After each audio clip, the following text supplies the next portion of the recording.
Charan! Ayan guys, nag-umpisa na naman ako.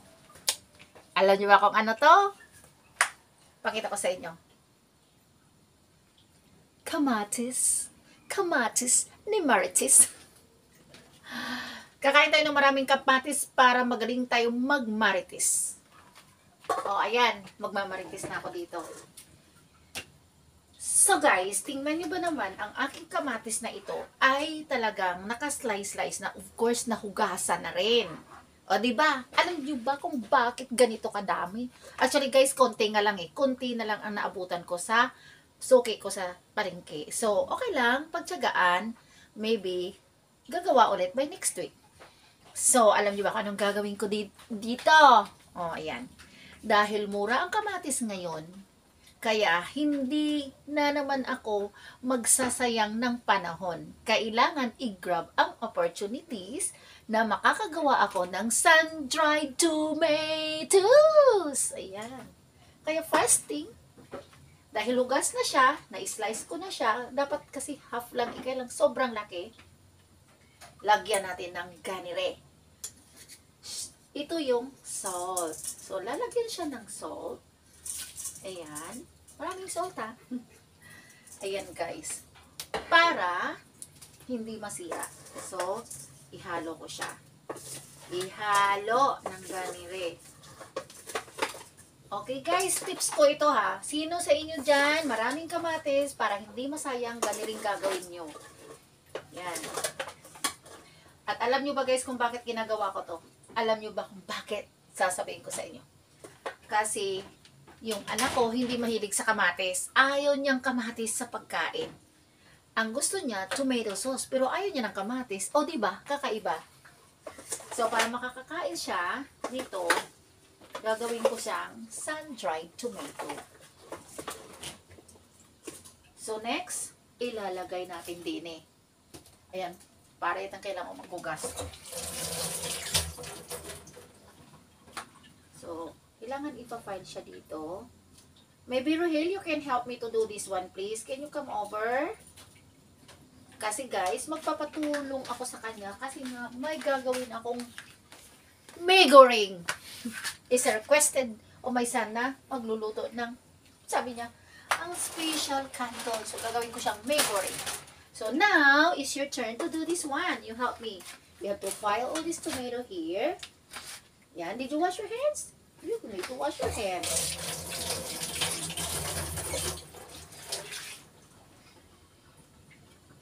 Alam niyo ba kung bakit? Gagawin ko siyang sun-dried tomato pesto.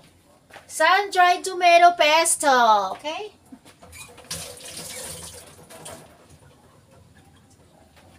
Did you wash your hands? Ready. Kiss mama. I said kiss mama. Wait, ask me to. Stop. Stop it. More. Stop. Stop.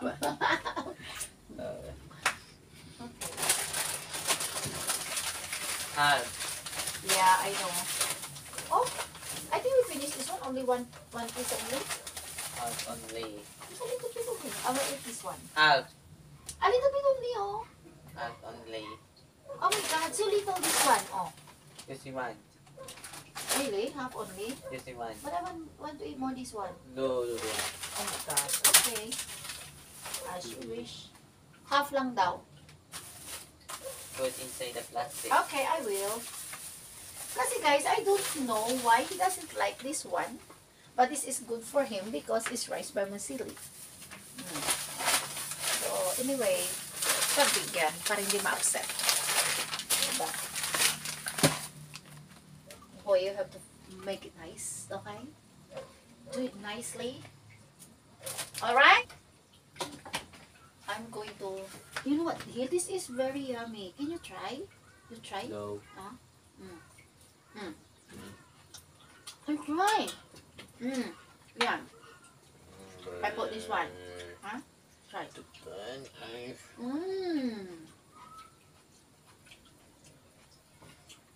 Yummy. So, anyway, medyo mainit na ang panahon. Kaya, i-grab ko rin ang opportunity na yan na makapagpatuyo ng kamatis.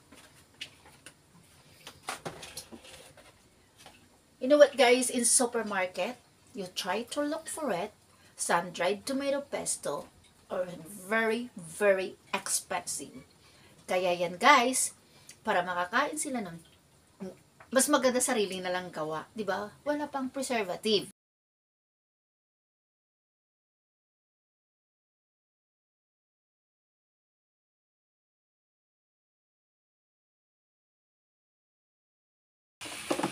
See, almost done. My migo ring. Alam niyo ba guys kung ano tong ginawa ko? Ano tong nilagay ko dito? A bean sprout. Ano ba yung toge? Tauge. Oh, baka may magrereklamo dyan ng arte-arte ko magsasalita ha. Alam mo, kung magrereklamo ka sa akin, sa pananalita ko na maarte-arte, hindi ko naman yung sinadya na magiging maarte ako, no? Okay? That's the way I talk. Sometimes I bulol-bulol, kaya yon. So guys, ang importante, mahal ko kayo. Ang importante, mahal kita, kaya wag ka nang magreklamo na mabulol ako. O, mabulol. Marte ako. Guys, ready na to put under the sun. O, ayan guys, di ba? Kung kayo ay nagugutom, at do you think na wala kayong ulam, pwede na rin itong kainin diretso.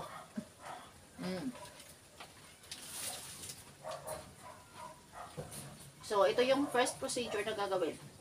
Hindi. Third only. First, tugasan. Next is slice mo siya. The third, i-arrange mo siya dito para ibilad na. Okay? Imagine guys, for the whole day, wala akong pahinga. Kasi nga, kanina naman dun sa video, may yung model ko, pumunta dito ang aga-aga pa. And then, dumating naman ng isang senior. So, actually guys, ang ano ko kanina ay PWD. So, ayun, nasa labas ako. Pagdating dito, karate na naman. Ganun talaga ang buhay ng isang ina. Oh, 'di ba? Pero guys, happy lang. Naku, nakalimutan ko. I really forget to take a video the process of making this tomato pesto. Kasi nga tumawag sa akin ang tiyahin ko.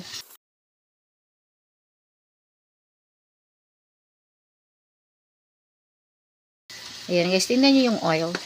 Ayan. Ito yung gagamitin ko. Ang English oregano. Fresh. Yan siya.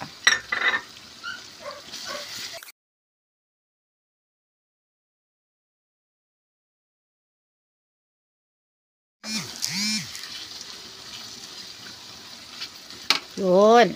Okay na.